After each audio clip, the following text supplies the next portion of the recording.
जय महाराज जी के सभी को। आपके गुणों से सराबोर हैं हम, फिर क्यों हम हैं इतने इतरा रहे।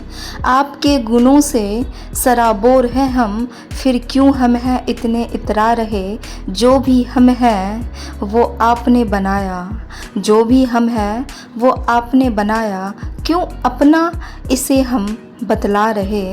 कठपुतली हम आपके हाथों की, चाहे जैसे आप नाच नचाए। कठपुतली हम आपके हाथों की, चाहे जैसा आप नाच नचाए। ऐसा बना दो गुरुवर हमको, प्रशंसा की भूख न हमको सताए। ऐसा बना दो गुरुवर हमको, प्रशंसा की भूख न हमको सताए। आज का विशेष अनुभव है, यह शरीर एक माध्यम है। रात्रि में अपने सारे काम निपटा लेने के बाद मैंने सोचा कि थोड़ी देर साधना कर लेता हूँ।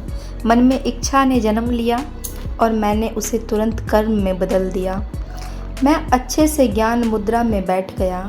अभी मुश्किल से 10 मिनट ही अच्छे से साधना हो पाई होगी कि शरीर हरकत करने लगा। मैं चाहकर भी स्वयं को स्थिर नहीं कर पा रहा था। मैंने भीतर से ही गुरु महाराज जी के समक्ष प्रार्थना की, महाराज जी हम साधना रूपी श्रेष्ठ कर्म करना चाहते हैं। आप भी हमारे कल्याण हेतु इस श्रेष्ठ कर्म साधना को हमसे करवाना चाहते हैं, फिर यह शरीर बाधक क्यों बन जाता है। संबंध तो आत्मा का परमात्मा से है ना, संबंध तो आत्मा का परमात्मा से है ना महाराज जी।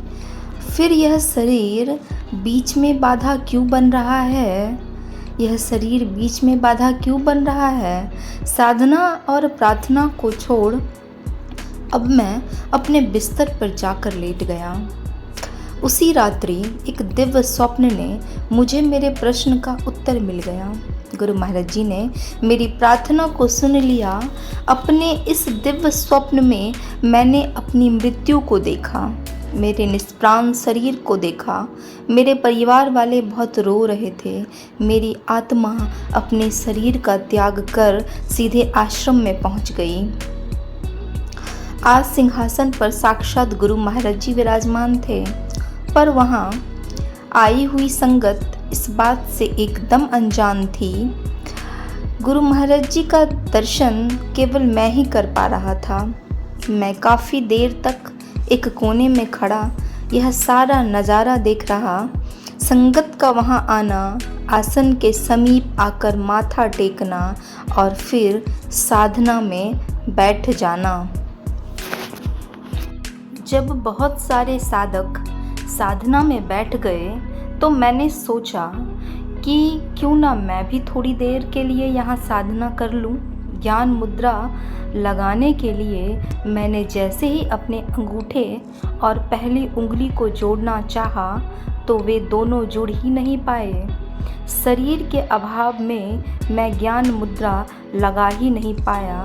मैं चाहकर जुड़ ही नहीं पाए। शरीर के अभाव में मैं ज्ञान मुद्रा लगा ही नहीं पाया। मैं चाहकर भी अब साधना नहीं कर सकता था।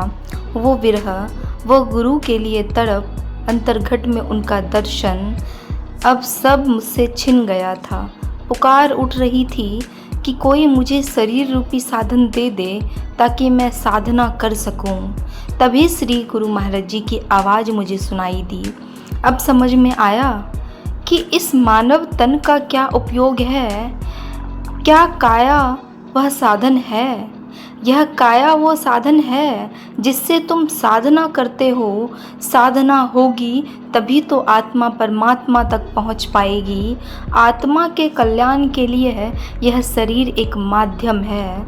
आत्मा के कल्याण के लिए यह शरीर एक माध्यम है। यह उनके लिए बाधा नहीं जिन्होंने इसे साधा है। इसलिए स्वयं को साधो और डट कर साधना करो। स्वयं को साधो और डट के साधना करो। और ऐसी ही सुंदर अनुभूति अगर आप लोगों के जीवन में भी घटे तो अपने अनुभूतियों को दिव्य ज्योति जागृति संस्थान के अनुभूति हेल्पलाइन नंबर पे अवश्य रजिस्टर कराएं, क्योंकि यह हमारी सेवा है।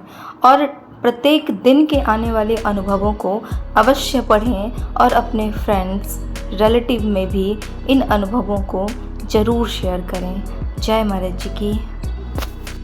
ऊंची कोटि सुंदर नारी, सतनाम बिना सब बाजी हारी। कहे कबीर अंत की बारी, जैसे हाथ झाड़ कर चला जुआरी। जैसे हाथ झाड़ कर चला जुआरी।